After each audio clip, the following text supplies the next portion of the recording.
The Bamboo Project Podcast starts in 3, 2. Welcome to the Bamboo Project Podcast. My name is Donovan Gray, the future $10 billion man.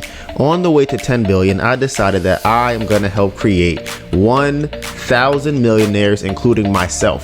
And not by being a guru or selling you a course, but by doing the things I already love to do every day and documenting my journey to get there. I figure I'll make all the mistakes so you don't have to. My name is Donovan Gray, and this is how I'll turn my life into a living. We've been documenting our journey for the last 5 years, and you can find all of those videos in the description box below, or go to the Ember Candle Co. YouTube channel. This may be your first time here, and if it is, welcome to the family. But for everyone else, this is chapter 4, page 201. So today is Friday, February 2nd, and it's 10:51 a.m. Okay. So before we get into the topics of the day, I always start off with screen time. That is when me and my baby girl check our phone to see how much time we have spent on it last week. Because if we are not taking advantage of our phone, then our phone is taking advantage of us, and we cannot have that. Okay, so before I start off with my screen time, right, I want to say I had everything down. I had figured out the game. I was doing amazing, but we're broke. So because of that, my screen time went back up, and it's like, damn, I figured it out. I had figured out how to not have my screen time be high. Watch, I can see what I'm talking about. Watch. So for this week, every day I spent an average of 5 hours and 52 minutes on my phone. On Sunday, my screen time, right, it was 3 hours and 58 minutes on Sunday. Listen to what I said. For the entire 24 hours on Sunday, I spent 3 hours and 58 minutes on my phone every single day. Okay, so that was on Sunday. Then on Monday, I spent 5 hours and 58 minutes on my phone. Now, I believe I can keep my screen time under 5 hours for sure. I think that it allows me enough time to still use it for just regular activities and also have a little bit of me time for my phone. On Sunday, when I only spent 3 hours and 58 minutes on my phone, I was on Twitter for an hour and 18 minutes and Instagram for 30 minutes for the whole day, and YouTube for 20 minutes. On Tuesday, when I spent 5 hours and 58 minutes, I was on Twitter for an hour and 20, messages for an hour and 17, YouTube for an hour and 10. Now, here's why I said the reason it went up is because we're poor. Okay, so as you might saw in the title, and I'll explain later, I have been going outside to sell, and that has caused my screen time to go up because I'm outside using my phone, whether it's GPS, whether it's scanning an order, whether it's listening to a podcast. That has caused my screen time to go up. So it went from 5:58 to 7:22, 8 hours and 9 minutes, 8 hours and 4 minutes, and then an hour and 43 today so far. Most used app is Twitter for 8.5 hours, TikTok for 6.5 hours, and the YouTube for 5 hours and 41 minutes. And my average pickup per day is 111. And I first use is Twitter. So baby girl, what was your screen time last week or this week? My screen time is down 28% from the week before. I've been on my phone on average 5 hours and 43 minutes per day, which is kind of crazy because I have not intentionally done anything. My most used app is Instagram, 3 hours and 55 minutes. Then Monopoly Go for 3 hours and 27 minutes. Then Gmail for 3 hours. Then, formerly known as Twitter. That's funny. For how long? 3 hours. Oh wow. Music for 3 hours. YouTube for 2 hours. Where's TikTok? TikTok I was only on for an hour and 30 minutes. Is it because of formerly known as Twitter? It's because of X. Damn. Crazy. Lord, I never thought I would see the day. So, I picked up my phone on average 100 times a day, which is down 20% from the week prior. My first used app is Gmail, then Messages, then Instagram, then X. Really? I be on X like that? Well, I definitely been tweeting and stuff. Oh, I can't wait for the League of Villains. I'm gonna show them my business Twitter. Okay, and now for the subscriber check. Listen, guys, our subscribers on our channel, the Candle channel, is growing. If you're not subscribed, Subscribe to Emperor Candle Co. Right. Anybody that's watching this should be subscribed to that channel. I don't know how you listen to the podcast and you have not subscribed to the vlog channel where we showing every single thing we do every week. How is that possible? I don't understand. So on the Candle channel, we are at 860 subscribers. We are 140 away from being monetized. And here's my thing about being monetized. As much as I would love to get ad revenue, which would be probably very low anyways, we get to take our products and put our products on our Instagram, on our YouTube, and on the videos and stuff. And to me, that's much more important than actually having the AdSense, because we're not posting videos for AdSense right now. We're just posting it to grow the community, get brand awareness, and show and document what it looks like for us to build a business. And then on the Candle channel, on the regular channel, my bad, we are at 6,719 motherfucking subscribers. Okay, let's get to the podcast. Well, we've had a pretty good week. We had a very good week for the podcast. I'll say that. There has been a lot of updates in the last week. The first thing I'll start off with is because I had been holding it in for a while, but Melissa spilled the beans on it, because I didn't even tell her until like last week, and then she told y'all last week. So I wasn't talking about selling outside on the podcast. It doesn't matter. It does not matter. It doesn't matter, Melissa. It doesn't matter. It doesn't matter. So the reason why I didn't bring it up on the podcast is because I don't want to use the podcast as a crutch to do it. Like, oh, I'm doing it for the podcast. Like, okay, I want people to know that I'm doing it, so let me do it for the podcast. Like, I didn't want that. So I'm like, okay, I'm gonna do this thing because it needs to be done, and I think it'll help us. It'll help me, just as far as either selling, getting more info about the candles, and just overall, I think that it's beneficial to sell outside, right? Especially with the circumstances that we're in right now. So this was my first week going outside to sell. I went outside twice this week. I went outside Tuesday and I went outside Wednesday. Some crazy stories for sure on my first day out. I met a lot of people just in conversation, just crazy stories. One guy I met, he was from, I don't know what country it is. It's next to Serbia. And he was in the military. He seemed like he could have been in his 60s. But he was like strong, older, like, but he looked like I wouldn't have thought he was in the military. He showed me some pictures of him with a gun and next to the car and stuff or whatever, and I was just like, wow, that's kind of crazy. But he had any help with directions because he was staying with his brother, and he was trying to figure out how to get back to where his brother's house was at. I talked to somebody else who may or may not be a friend of the mayor of New York. He's a mayor, right? We had a good conversation just about, not really about politics, more so just about, small black businesses. And she said she liked what I was doing outside selling there. I was on Broadway and Lafayette. For everybody who lives in New York, you know where that's at, right by the Adidas store. And it was okay for a first day. My issue with the first day of just going outside was I have no reference point. And it's so annoying because we put in so much work to have to be at points where we have no idea what's going to happen. It's annoying. I was thinking frustrating, but it's not really frustrating. It's just like, oh, here we go again, because I assume that there's going to be a learning curve when it comes to selling outside. Right? I assume I'm not going to know where to sell. I'm not going to know what exactly to say, what the best strategy or style is. I'm not going to know if I have the right clothing, if I forgot anything at home. I'm not going to know, the people that I'm going to be around that day, or any of those things can change because I've never just went outside and sold the candles on a regular sidewalk, right? It's just annoying. Like, it's an annoying thing because I know it's going to take time, but we don't really have time because we have no money, right? And I'll get to that later. But it's kind of like it has to be done. So I know I'm gonna go out there. My goal is to make a couple $100s a day. Like, that's my goal right now, is to be like, oh, can I get to $200 a day, maybe $300? I think $5 would be amazing. I think, like, shut it down, we about to go crazy, would be like $1,000 in a day, that would be insane to do that outside. Because I honestly don't think I have enough inventory to do $1,000 in a day. So there's that. But it's just it was fun. It was definitely fun. It wasn't as cold as I thought it was going to be, so that was good.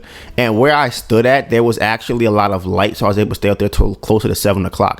Something else I learned, it's like, okay, is where I'm staying not going to be a well-lit place, because when I went to the second day, I was not underneath a scaffolding. And because there was no scaffolding, it was very, very dark. So I had to leave a lot earlier than it was. And I also realized that the table doesn't hit the same in the dark. Like, I had brought lights with me just in case, but it still don't hit the same when it's dark outside. It looked kind of like, what are you doing? This is kind of spooky. I had like these like the podcast lights or something. Then people are like, oh, what's going on over here? Like, then maybe then. But other than that, it's really not happening, right? So it just looked kind of weird. But I will say this. So the first day I got a sale outside, and I was just kind of like, wow, this is crazy, because like I just told y'all, my expectation is like, it's twofold. I expect to make money at some point. I don't know when I will make that money and how much I'll make up until that point. I don't know how it's going to look. I know at some point, if I keep doing it, I'm going to make money. Same thing with the craft fair. If we keep doing it, we're going to have days where we're doing $500 in a day, $700, $1,000, $2,000, almost $3,000 in one day. So it's just a process. When we first started doing craft fairs, we were not doing $2,500 in a day, but we've done that multiple times, but we were triple booked at last year. So it's a process. So it was my only sale for the day. I was out there probably like maybe maybe like 4 hours. I think I got there like 3-ish. I might got there like 2-ish, like 2 or some change, maybe. No, I got there like 3. So I was out there for about 4 hours because I got caught the 2:10 train. So yeah. And the first person that bought a candle, it was crazy because I was talking to another lady who was out there, right? And it's just crazy. It's crazy. I was talking to another lady who was out there. I'm so mad about the fucking QR code. And I'm so mad about that. And it was an older lady just having a conversation, and a lady walked behind her. And she had looked at the candles. After the lady I was talking to, the older one, left, she kind of circled back like, oh, you have candles? And I'm just like, yeah, we got candles. So we kind of chopped it up a little bit, and then she ended up getting a medium candle, right? And I was just like, wow, this is insane. Like, somebody actually bought a candle from me outside at the price that we sell our candles at. There was no hesitation about, oh, that's expensive. Nothing. I didn't hear. Honestly, no one I talked to about the candle has said it was expensive. Not a single person. Now, granted, they might have felt that, but they didn't say it. And I didn't get that vibe talking to anybody. So that's great. One thing that selling outside will bring out of me or force me to double down on is closing and getting a sale. Because I don't know if y'all know this about me.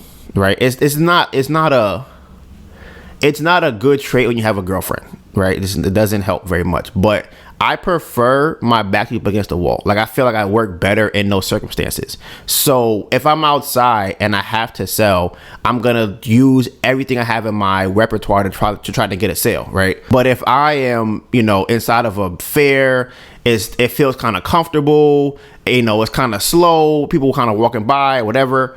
There's a lot of people who are tourists and stuff. I don't have the same urgency. I don't feel the same urgency when that in those circumstances. Because I think the same urgency might be like, you know what? We're not selling in the market. Let's go outside and sell a can on the corner, something like that. But I don't feel that. But I think similar to, I think I talked about this maybe last week or the week before that, it was about doing drugs and alcohol and weed and stuff. Having to sell outside has forced me to open up my closing chakra gate. And what that means is that when I'm inside selling, I'm kind of like, oh, you don't want to buy a candle? Cool. I'll try the next person. But when I talk to the person outside, I'm like, okay, what's the reason you don't want to buy the candle? Like, is it the price? Is it because it's too heavy? Are you going somewhere? Like, what's going on right now, right? So I'm like, okay, I now I have to sell. So I'm gonna do those things to, at least if I don't get the sale, to at least understand why and try and move forward with that. So it's a different kind of feeling when I'm out there, right? So that's one thing. The people are a lot nicer, funny enough, than at the craft fair. And I haven't figured out exactly why, but I have theories as to why that might be. One of my theories is that they're used to seeing people on the street selling stuff, right? That's number one. Number two, the setup does not look bad. Number three, I think when they go to a fair, there is more. They feel like, okay, I'm coming in here and I'm going to war. I feel like that's what they think about when they come into a fair. It's like when you go to Macy's or you walk into a store and like, hey, can I help you? You need help? And you're like, nah, I'm just looking around, I'm just browsing. Like, you already think that the sharks are trying to get you inside the store. And I feel as though it's the same thing when it comes to markets. You're going to a store, you kind of want to browse around, but you also kind of want somebody to get your attention enough for you to buy their stuff. You also hoping you find something at a good price and a good product, right? When you're on the street, you just walking on the street. You may not be thinking about anything. You just you either in a good mood or a bad mood. You just hanging out. You just walking, whatever. So it might be a delightful surprise to see somebody on the street selling candles. And another thing I think it might be is the fact that I'm even out there doing that, because I definitely got that vibe from multiple people. They were like, "Oh wow, like you actually out here, like on the sidewalk selling your product here." Like, I got that a couple of times. I'm just like, yeah, like, this is our candle business. We selling the candles, so we make them, blah, blah, blah, blah, blah. And I think that all of those things combined make it a lot easier to talk to people. Now, on the first place, obviously, it kind of happened both places.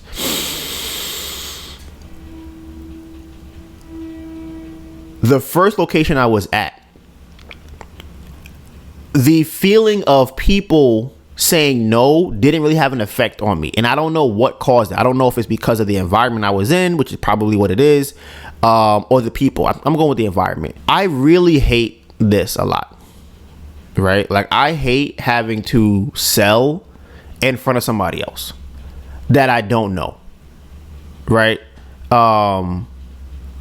Because, and even people that I kind of do know, most people I don't know is really annoying, because they're just staring at you, right? And more often than not, they're not trying to sell. So now it feels weird to me. I don't even know how they feel. I'm just guessing how I look at their body language.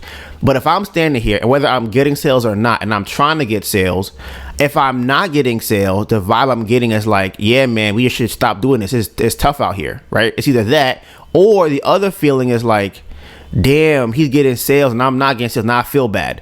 And it's like, damn, now I don't even want to look at you because you give me the puppy dog eyes because you see us getting sales and you're not getting sales. And I'm like, that messes with me selling. Cause I'm like, damn, like, I feel proud of us getting sales. And how do I look at you when you feel like you are depressed and I'm feeling proud? I have to adjust my feelings to you as a human. Like, okay, I can't be like, yeah, we're getting sales, woo, and then you haven't got a sale all weekend.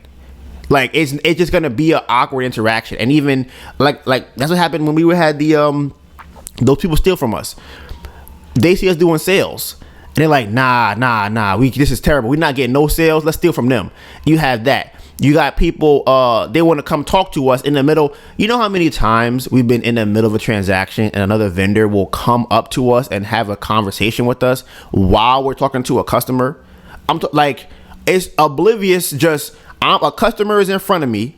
I'm trying to sell. I'm talking about the product, and they come over and they start asking stuff. Like, I'm like, listen, you a vendor, so you should understand this. And that's me thinking that they might be getting sales. If they're not getting any sales, they thinking this is a community party. We just walking around hanging out, everybody, right? It's the worst. So all of those things really affect how I sell, because it's like, if they weren't there, I don't mind trying different things and seeing what works and this, that, and the third. But then they staring the whole time, and it just is annoying. But when I'm out there by myself, I could try different things, and there's no one I have to think about that comes to my mind about whether or not, what I'm doing is affecting them. So also now, when I was out there on Broadway and Lafayette, I spoke to a person, and I think the one that bought the candle. She recommended us to go to what is it called? Washington Square Park. And I'm like, you know what? I will try and go there tomorrow. And funny enough, when later in the day, another like two girls that came up to us or came up to me, and I was talking to them, and I told them to go to Washington Square Park tomorrow. And they were like, oh, that's a great idea. We love Washington Square Park. Okay, we're going to see tomorrow. And I'm just kind of like, that just seemed like more of a sign to try it out and see what the vibe is. So the following day, I went to Washington Square Park. Now I got to figure out where to put my table. The setup is very different. So in terms of how it's like the whole park environment and the shape of it. So I know from selling outside, one of the things I hate to do is sell or set up where the customer has the opportunity to walk very far away from me, because they will take that opportunity. But you know what's really funny too about that? I don't know if I told you this, Melissa. People didn't do that as much. They walk near you? Yeah. Wow. And it's funny to me, and it's probably because when you're at a craft fair, like I said, everybody is like, I just want to browse and see what's in here. So I don't want you to really talk to me. But if I'm just walking around, I might be more interested in seeing what you're doing. What you doing? Right, it's a table. Oh, that's a candle. Let me see what that is. Like, I wasn't expecting to see this when I came outside today. So people were like walking up to the table. People were walking by the table. I was astounded, okay, by the people that came, that just walked up to the table while I was talking to somebody else and were just smelling the candles. I'm like, wow, this is kind of crazy. So go back to the beginning of me setting up, right? So I'm trying to figure out, where can I set it up? There's a guy playing the drums right here. I'm like, damn, I don't want to set up next to him because he's playing these drums mad loud. Like I'm just like, oh Lord have mercy, I can't be next to him. He got a whole drum set up, not like a little thing. He has like the he got cymbals, he got the bass part of the drum, he got the top, he got everything. He's a drummer. He has a whole thing set up. He has speakers and everything. I'm like, I can't sit next to this guy. I cannot set up right here. So I started walking around a little inside. It's like a circle, right? I walk around a little circle area. I'm like, oh, this is like a good little spot to set up. And you know what I see? Birdman. I see a dude who is summoning. It gotta be over 100 birds. This man is summoning to where he's at. They're flying around. They coming in and sitting on the floor where he's at. They sit on the chair behind him and stuff, and the bench. And I'm like, damn, I can't set up here. How am I set up right here where you got birds flying around? I'm like, God forbid a bird shit on one of these candles or shit on me or shit on the table or something. I'm be mad. I'm like, I can't be next to this guy. He's throwing seeds on the floor and stuff. I'm like, okay. So I started walking around in a circle some more. And then I see somebody selling paintings. I'm like, I can't stand up to this guy. That's fucked up. He's selling paintings. He's been out here for who knows how long. I don't know how the streets work of selling your product outside. I don't know. I don't know what the vibes are. So I'm like, you know what? I'm not going to come in here and just do that. So I keep walking, right? I go, oh, this is a nice little spot. So I start getting ready to set up. I put my little trolley up next to me. And then I see behind a bush, there's another group of, these are like, they might have been in their 20s or 30s. These are guys selling, it could be like Cheetos or snacks or Gatorade or something. And I'm like, oh my God, I cannot set up next to them either. I'm like, oh Lord. So now I'm walking around the park, but I don't want to be too far from where everybody else is at. I'm like, okay, what is a good spot where I can go to? So I'm walking around the park. Park still kind of like, it's weird because there's probably like, I don't know, 20 entrances to get into the park. But you don't want to be there. You want to be where everybody congregates once they get through the 20 entrances. So I'm trying to figure out where's the best spot. And I see another bird man. I'm like, Lord have mercy. This one was different. This man was summoning birds to his head and his arms and his lap. I'm like, I ain't never seen that before. I walked past the birds. This man must have said a sound or made I don't know what he did. The birds flew out the way from where I was at while I was walking. Flew around the tree like 50 birds. Flew around the tree. As I walked past, the birds came back and went back in front of him. I'm just like, I don't know what type of stuff this man is on. But that was the vibe at the park. So on my second lap around, I saw the guy that was playing drums. He had a pretty good spot, but he was getting ready to leave. I'm like, oh, this is great. This is amazing. So I decided to set up my stuff right there, right? Like where he was about to be. It's a good entrance. People are coming in. It's the center of the park. This is great. So I'm setting up. I got the table set up and everything is going pretty well, right? in terms of like interaction with people walking by the table, people are smelling the candles and stuff. So I really enjoyed that. And then there's a guy that walked by, Asian dude, and he ended up buying the candle, right? And it was kind of funny at first because he would have, if this was a market, I probably wouldn't have got this sale, to be honest with you, because I don't normally have someone who does not like certain scent or like multiple scents smell all the candles, because I'm like, damn, I'm trying mad hard to get a sale. So I will normally go, okay, you know what? If we have 8 scents, right, and you got to smelling 5 of them, if it's a person that is like, I don't like this, like I don't like these scents, or they don't really do nothing for me, those are the people I don't have smell candles like all the scents. If someone's like, oh, these are kind of okay, but you know, I'm not really a fan, those people I'm like, okay, you know, we got some more over here, try those. But people who are kind of like, yeah, it's whatever, it's, you know, nothing good about these, nothing fancy, these are just regular, I'm like, damn, I'm not gonna sit here and be like, all right, smell this one, smell that one, try this one, try that one, try this one, try that one, mix the two together, put that one over, hold your breath for you, no, nothing, I'm not doing any of that. I'm just saying, okay, you know what, I think that you will like these pairs of candles scents, and if you don't, then listen, man, these candles not for you. That wasn't me.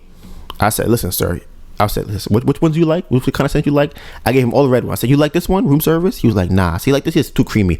He's like, do not disturb. He's like, nah, it's too sweet. I said, like, people on the wine down. He's like, nah, it's the one, I'm not feeling this. I'm like, damn. Well, I got 5 more cents to go. I'm like, all right, what about this one? You like this one? He's like, not that one. I'm like, okay. What about this one? He's like, he's like, yeah, these are just, you know, yeah, whatever. I'm like, oh, okay. I'm like, all right. What kind of scents do you like again? So he told me. I'm like, okay, hey, try this one. So I gave him Zesty. He was like, ooh, I like this one. I like Zesty. I'm like, okay, we got something here. We got you with a candle. All right. And even at that point with him saying that, it don't guarantee a sale or nothing. It's literally just now that he likes a candle. That's it. So now I'm trying to work it. I'm like, all right, you know, you're trying to get one or whatever. And it's so funny because I've had these conversations with Melissa and with Tim about me when it comes to selling and just my personality. I'm an assumed close guy with everything in my life. If you're not about to, if I'm gonna say, do you want the red one or the blue one? You want a medium or you want a small one? I'm not gonna I'm not saying I haven't done it before asking somebody, but my personality when it comes to that, I'm just assuming that we're transacting. And if you want to say to me, nah, no, I don't want to do it, then that's fine. But I'm gonna assume that you do. So with the people I'm talking to, especially him, I'm just like, all right, cool. I'm like, so you trying to get one? You want one? Which one? Like, you want size you want to get? He's like, oh, okay, cool, I'm gonna get this one. I'm like, bet. So packed him a medium one, gave him a bag for it. Actually, that's another thing too, which was kind of funny. Normally, when Melissa and I are selling candles at craft fairs, we have multiple bags set up. You know why? Because we know we're going to get sales. And it's funny to me saying it right now to you guys, because I know there are people, multiple times this has happened, where they will see us setting up bags and be like, why are you setting up 5, 6, 8 bags for? What do you think, you're going to get sales or something? And they look back, all the bags is gone. They're like, damn, you guys are doing really well today. And we just like, yeah, I guess we did like 11. There's not a lot of sales, but like, you know, we got to refill the bags again. Like there was a point in time where when we were selling the tins, hot cakes, like we would pack in bags. We needed a specific bag packer in the back just to be making new bags because we get so many sales. But it was $15 sales, so it wasn't really like amazing. But you know, hey, as I was packing the bag for him, he's like, you know, I don't need a bag. I'm like, all right, cool. I'm like, you know what? I'll wrap it in this. And the tissue paper, and then I'll put it inside the velvet bag, and I'll give you that. He's like, okay, cool. So I gave him that. He liked it, and he ended up leaving. I asked what kind of candles he prefers to buy. He said he goes to Diptyque, Harlem Candle Co., and PF Candle Co. Those are his candle people that he likes to go to, which are all pretty expensive scents. Diptyque is expensive. I think PF Candle Co. is not expensive, but I think Harlem Candle Co. is higher. It's close to the premium side of the price point. So there was that. I got 2 sales that day. I got him and another person. She also wanted the same Zesty candle. And like I said, I feel like between Tuesday and Wednesday, there were some sales I could have gotten.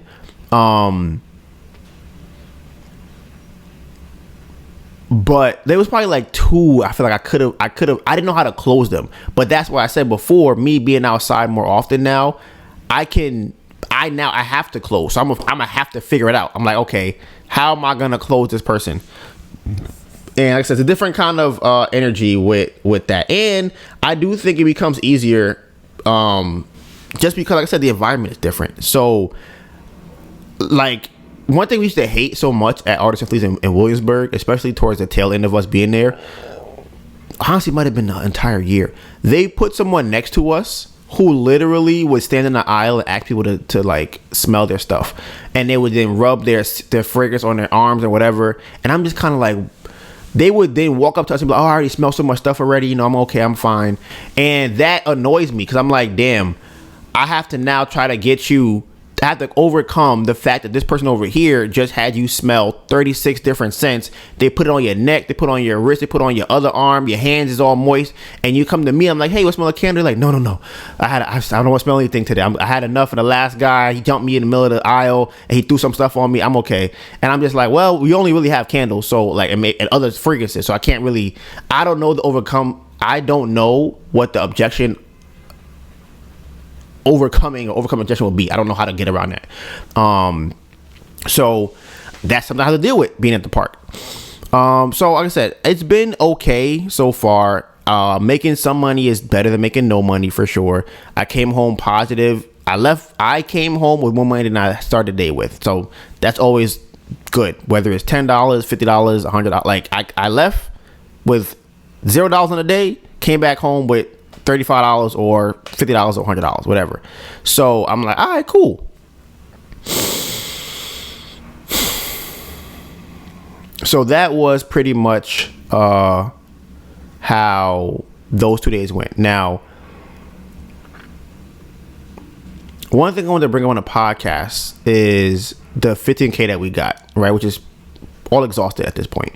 Now, I was thinking about this earlier in the podcast before we started talking. I was telling Melissa that this came to my mind of how I would spend the 15K differently, knowing what we know now.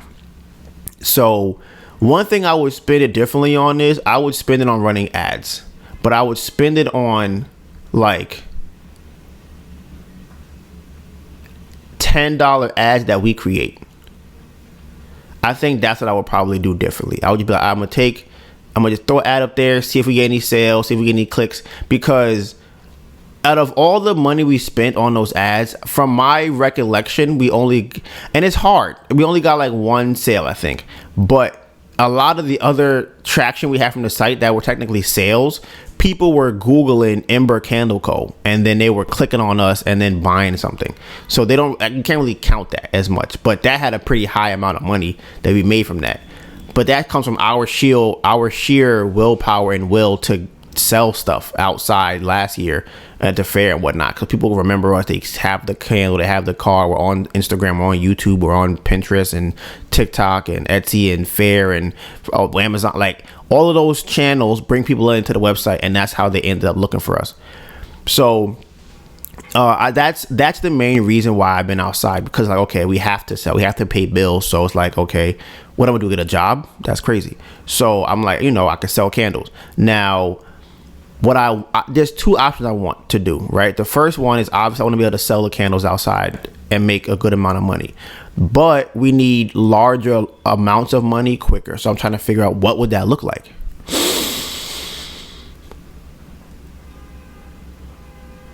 For me, that looks like selling to businesses, right?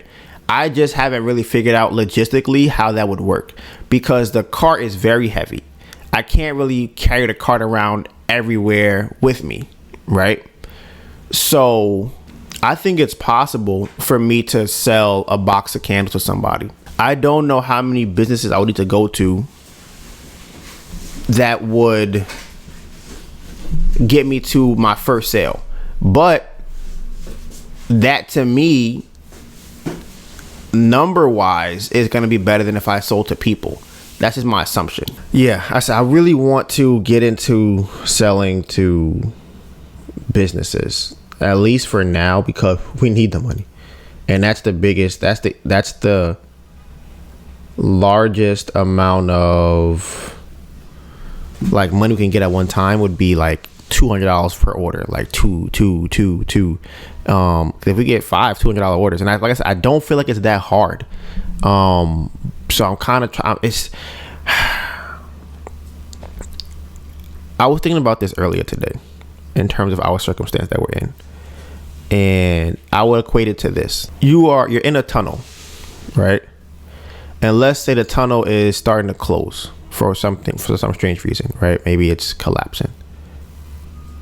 And there are 12 different paths to take, right? One of the paths, but there's 12 different paths to take. Each path is not the same length, right? But each path will get you outside of the tunnel.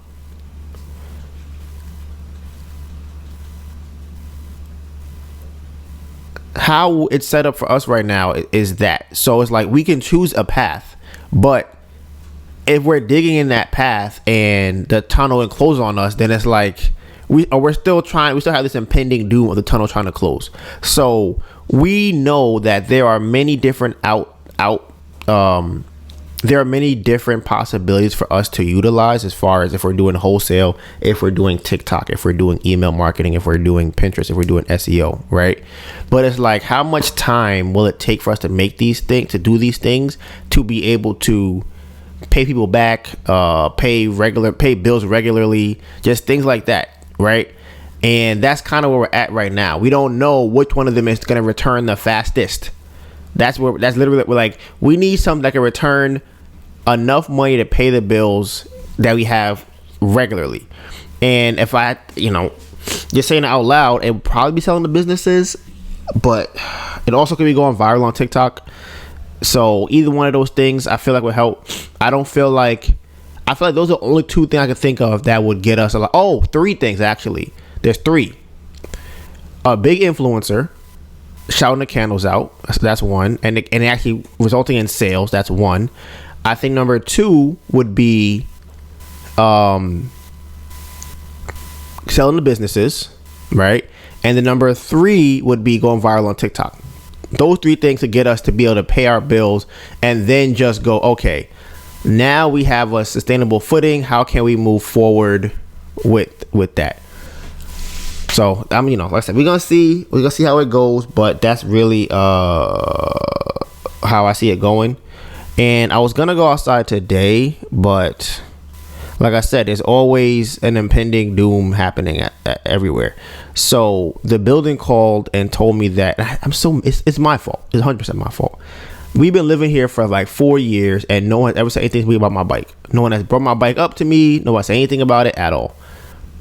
The minute I go to check if my bike is still there, like a week later, they call Melissa or text her and say, hey, you got to have your bike removed out of the thing. Because the reason I checked is because my key card doesn't work to get into the bike room. So I assumed that you threw it out. They didn't throw it out. So I'm like, okay, let me get my bike.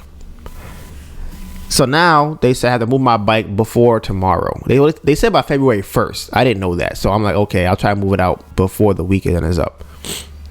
But they said by today, because the guy who opened it up won't be there tomorrow or whatever. So now there are two bikes technically that are down there, but they're heavy. And I have to bring them to the storage unit. But the problem is, I think one of them might be able to roll. Maybe. No promises are made. But the other one definitely does not. So I have to put it in a cart, right? We have two carts. One of the carts is in the storage unit. So I have to go to the storage unit, get that cart, bring it over here, put the bike in that cart, and then bring that cart back to storage unit. But that cart is missing a wheel. So I have to put a wheel on the cart, then bring it over here, and hopefully I can put that on pretty easily. So like I said, it's just that. So there's that. Then we got a letter in the mail that said that our court case is on the 6th for eviction. This is like a follow-up, I guess, to our last meeting, right? So this could be the day that they make a decision, or they might postpone it. I don't really know yet, right? It could be either or. So now, okay, that's that. We have a possibility of what we can do, right? I'm gonna let Melissa talk about that when it's her turn to be on her segment. So we kind of have something where we would probably do if that were to come to pass, which would be another fun story for you guys, or part of the chapter. Oh man, this book is gonna be crazy. Oh Lord, Jesus. Yeah. Oh jeez, I can't even imagine. It's gonna be a crazy book. But outside of that, going outside and selling and the eviction, it's really just been trying to figure out, okay, what is going to make us the most money? We've been working on the website a lot. Melissa's been doing SEO. In my mind, it's content. Content is the top thing we need to do, because the site, I want you guys to go look at the site and check it out. If you haven't been there in a long time, it looks very different. Honestly, it looks different every single day because we change it all the time. So I think it looks more and more and more and more professional as a site. However, it don't really matter that much if no one's going to the site, right? So we have to get people to get to the site. That's what we're working on right now, is how do we get people to get to the website? That is why we're doing SEO. That's why we're doing lives. That's why we're doing TikTok. That's why we're posting on Instagram, going outside and selling. And now, before I let Melissa come on the podcast, one thing I wanted to say was, when it comes to the sample cards, I don't, because it's not money in my hand, and I don't, kind of goes to the abyss in my mind, which we do that anyways for the most part. But I could literally go in the park and just give out sample cards all day. And that technically could be a sale, or at least follows on Instagram. Like, it's still something that we wouldn't have if I was inside the house. So, at the end of the day, there are many things to be done. The story is just now entering the next chapter, and it's nowhere near finished. That's for sure. So, you guys' favorite time of the podcast, okay? The League of Villains segment. Woo! Yay! League of Villains! Yay! Woo! League of Villains! A lot to talk about. I have been working on a lot of things. We've finally tested. Okay, so I don't know. Did I make the prototype the last time? No, that was literally the day that you finished pouring. Okay. So as you guys know, I've been working on the prototype for the refill, and it's a 3-part prototype. You got the first part, which is the clay. Second part, which is the silicone. Third part is actually pouring the wax into the silicone mold, and moving forward with that. Well, shout out to Scented Hibiscus on Instagram. They actually reached out and sent a link to a candle refill, like for the glasses that we use, which is insane. And the timing of it was so crazy because it was kind of literally like, how to explain it. So I bought a new type of clay. The first clay that I used was Crayola air dry clay, and that it pros and cons. Pro, it's a hard clay, right? So it air dries hard, and because of that means that how do I say that? There's no issue when removing the clay because it's hard. It just keeps the form. You can't really you can break it because it's brittle, but if you press on it, it's not really gonna move. The second type of clay that I bought is actually a oil and wax mixture type of clay. So it never dries, it never hardens, and you can actually melt it and then kind of melt it and then make it set. The hardest you can kind of get it is if you chill it, and that's that, right? So okay, and that's the second type of clay that I used. The second type of the first type of clay with silicone, it did not work. It caused silicone inhibition, which is when it's gooey and you need it to not be gooey in order to make the molds and stuff, right? So my second issue, now we have this new clay, the one that's made out of wax and oil. That works perfectly with silicone. It set, it kept the shape, and it did not cause any any inhibition, right? So the only issue I have with that though is that the mold is very misshapen looking. Like it's not it's functional, it's not presentable. And as a product, you still want it to be presentable. You still want, whenever, you know, that person takes out, they're not looking at it like, ooh, what the hell is this, right? So that's kind of the little issue that I have now, where it's like, okay, I know now how to make it. I've made at least 3 silicone thingies already. So now I know how to make it. I know how to do the clay. I know how to make it and make it functional. Now it's like, okay, how do I refine this? How do I make a very clean clay mold so that the silicone mold is going to be very clean? You feel me? So one of the things that I could do, I found out, I joined a silicone Facebook group. Listen, if you want to learn something, Facebook groups is one of my favorite resources. I will use Facebook for nothing else but them damn Facebook groups. And the reason for that is you can search them. I don't use them to ask questions. You know, people may not have the answer. They may not have, you know, or whatever. They may not respond to your post right then and there. It may not be in a timely fashion. But this Facebook group has been around for how many years, how many months, and people speak in there, and they do ask questions, and people do get back to them throughout time. Honestly, one of the crucial things for me learning how to make candles in the first place was through Facebook groups, because they have so much information when it comes to questions about when it comes to questions like, what temperature should you pour the wax at? What kind of insurance should you have? They'll have options for a candle, and specifically for candles, because certain insurances don't deal with certain things. They'll be like, oh, you know, candles have fire, flames. We don't do those. Like, so it could be kind of hard to find insurance. Boom, ask that. If you don't know your NAICS code, because they be asking you for that. It's like, what's your code? And I'm like, damn, I don't know what my code is. You know who do know? Them Facebook groups. So I was in the silicone Facebook group, and I discovered that the air clay could work. So I think the issue is that it's porous. When it comes to setting porous substances with silicone, you actually need to seal it first, you know, close up those pores before it can actually work. So they said to use paint, right? But okay, so this is where my issue comes in. I just had to do more research. I kind of glanced through, but I don't know what type of paint to use, because there's different types. There's oil paint, there's acrylic paint, you know. So, but that means that, how can I explain it?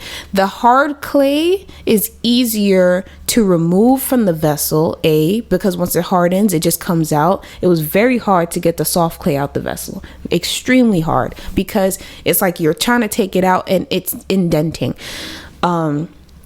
Because the way that I made it is it's very hollow. It's very hollow the way that I made it, so it's very easy to indent. So one option that I came up with is like, okay, I could try to paint the air dry clay, because I can sand it to smooth it, and that way it'll be very presentable when I do make the silicone mold. So if I go with the air clay, I would air dry clay, I would sand it, smooth it, paint it, and then use that as my master for my silicone molds, right?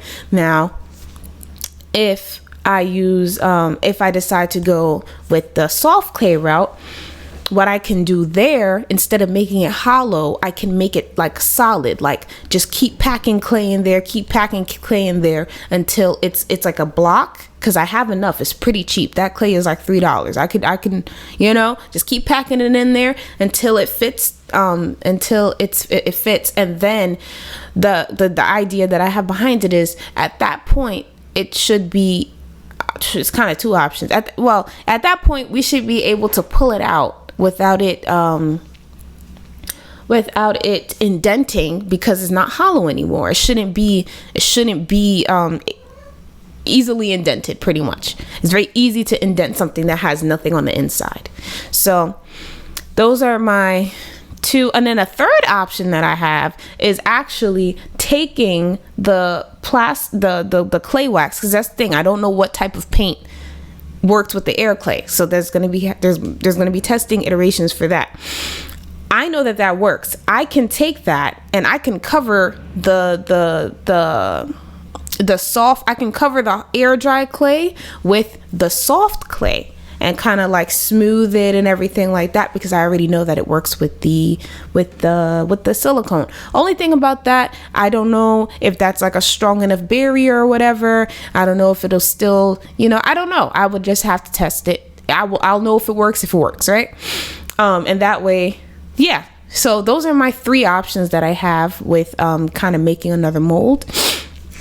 And that's just to make it look presentable. But as of right now, we have a functional refill, which is amazing. And like I said, also, once again, shout out to Scented Hibiscus, because literally, I think the day that I kind of figured it out was the same day that she sent me like, oh, look at these, refills. So it's like, if I can't find out how to make it look presentable, best believe we're definitely going to go with the refill. And like, I'm so happy to have that as another option. What else is going on? I've been doing a lot of generative AI photos.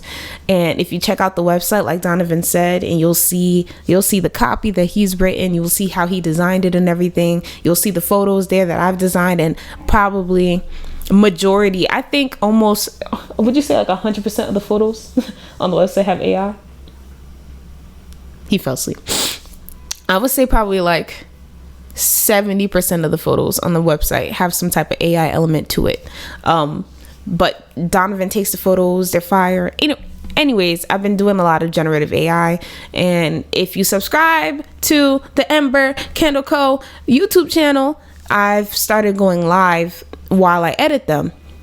Because why not? It'll help other small businesses. I think it's really cool personally what you can do with the AI and everything. So I think that would be, just pull up. I'll be there on live. It might be a daily thing. I don't know. I've been doing the SEO. So I started to try to kind of try to go into the website and do certain things so that they're more search engine optimized, because right now our optimization for the website is zero. There's no alternate descriptions for the images. We don't have the keywords, long tail keywords, blah, blah, blah, blah. Like everything SEO that you need to do is not being done right. Like has not been done prior. We've just been trying to have like the basics, like the bricks to then build upon, have the foundation to then build upon. So right now we're at the point where we can now optimize the website, because it's kind of like,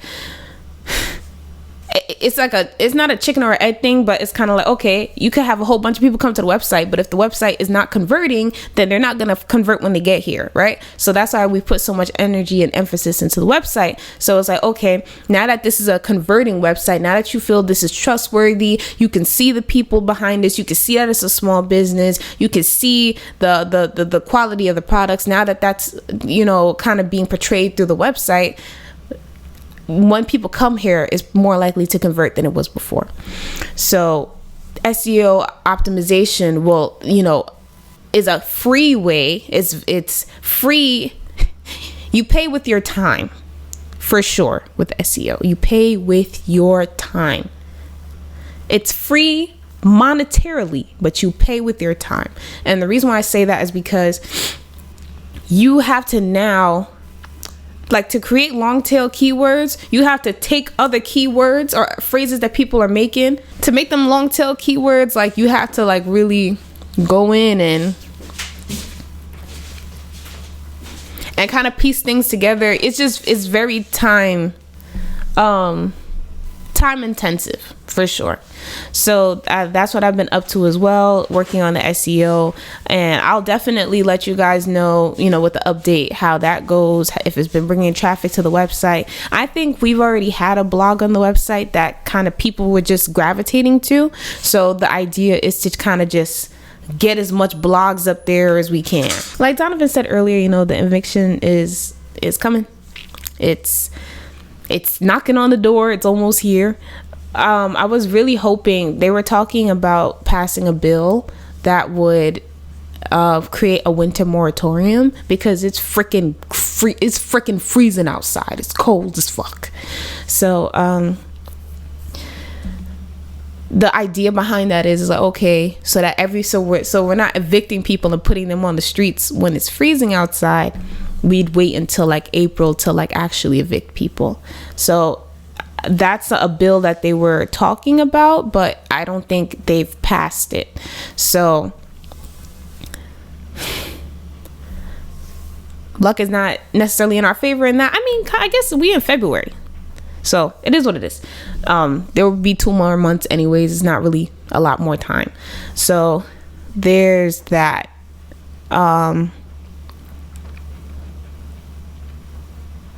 So I think it's possible for us to like have another month kind of like after the court date or whatever. Like, I don't know what time frame they're going to say. They could say you guys have to leave tomorrow, tonight, 2 weeks, a month. Like, I don't know how much time they'd give us. But right now, my mom, my mom has moved to Georgia. I don't know if I said it before. So there's room at my grandmother's house, so it's looking like a very feasible option for us to stay there. That's the option that we're exploring right now. So we'll see what happens. Like, we have 4 more days till the court date.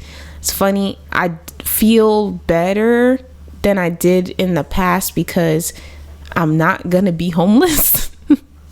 So that is a weight lifted off my shoulders, and that makes me feel better, and that makes me like, I don't know. One of my issues with kind of having to deal with, well, I think that it just takes up a lot of time trying to figure out like, okay, how are we going to manage where we're living, especially in the situation that we're in. So to have a place to live and not have to think about that constantly about, oh my God, like, I don't think you guys understand how much PTSD there is from like living in a place that you can be kicked out of. Anytime anyone knocks on the door, it's like, oh my God, is today? Oh my God, are they serving me papers? Oh my God, are we about to get kicked out?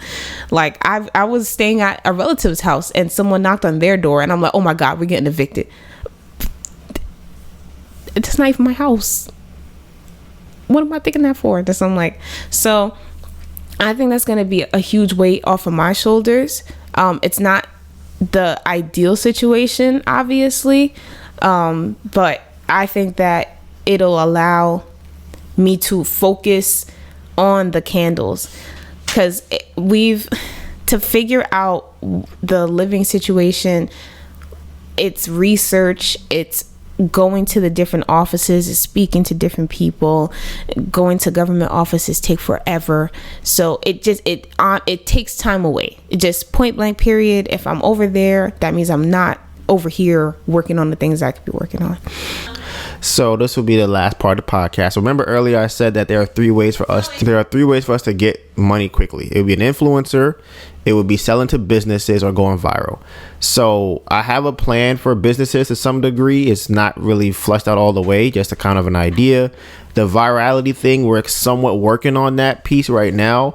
And then the third one, we kind of already have. Well, we've had multiple influencers that we worked with before, and nothing has really turned out to be, I don't think we've gotten any sales from an influencer. Is that true? I don't think so.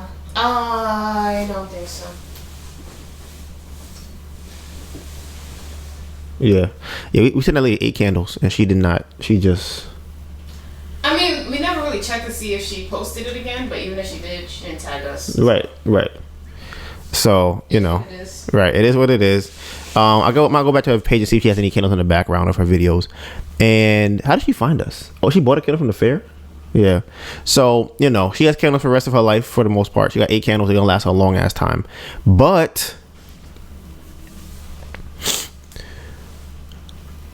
Melissa, I'm not even sure that exactly what happened. I know there's like a Patreon involved, and Shira 7 sprinkle for y'all who know. Some of y'all, a lot of y'all should know. Some of y'all probably don't. Melissa reached out to her through her Patreon to have her promote the candles, because she's doing like a little thing for small businesses right now, and she likes candles. So she's like, all right, cool. So we're gonna send her a candle. It'll get there tomorrow. We don't really know what. I guess if anything will come from it, we might get a sale. We might get no sales. But I've noticed that, at least for us, sending people. Well, here's another thing too. We've never had a legitimate influencer say, "Hey, go buy this candle." That's another thing too. We never really had that. So that within itself could help, depending on if you like the candle or not. And the website as it is today looks way better. I wonder what the website looked like when we gave to the lady with 1 million followers. But it looks so much different now. She had 2 million followers technically. And it's only going to keep getting better. Pictures are getting better. Landing pages are getting better. It's getting more and more professional, more and more of a site that you can actually feel trust or you have faith in buying from them without any type of weird things popping up. But I like her as a partner person. I don't want to call her a partner because we haven't really done anything yet, but I feel like she aligns with the brand. She's black. She is a woman. She has her own stuff that she makes her own money, right? And she has money. I don't know if I call her high fashion necessarily, but she's like what do you call that? Like upper class, right? And I feel like, and she has a little bouginess to her. All of that to me is what our brand encapsulates. So I think that I'm curious how it would go if someone that fits up with that actually goes, "Hey, I like this candle. You guys should go check it out." It's owned by a black woman, a woman who's black. She has a YouTube channel where she talks about her story to sell candles. They're healthy. They don't have any hormone disruptors in the candle, so it's good for women. It's good for pets. It's good for dogs. It's good for children. Like, it's calming, relaxing. Like, those are the things that I feel like align with her. So the last person we had was more of a fit person, but again, she didn't even post. I can't even count her because she literally didn't do anything. She just like took a picture of it and was like, candle. Like, she just tagged the thing and it was like, candle. So we will see what happens. The candle get here tomorrow. Did she give you a time frame for anything? Like I said, if you don't know, look her up, Shira7. She's on YouTube and she's on Instagram too. I think so. She's definitely on YouTube, might be on Instagram. We'll be back here next week. You know what it is. Hashtag Bamboo Project 2024. It's all about changing your environment. And with that being said, Bamboo Project out.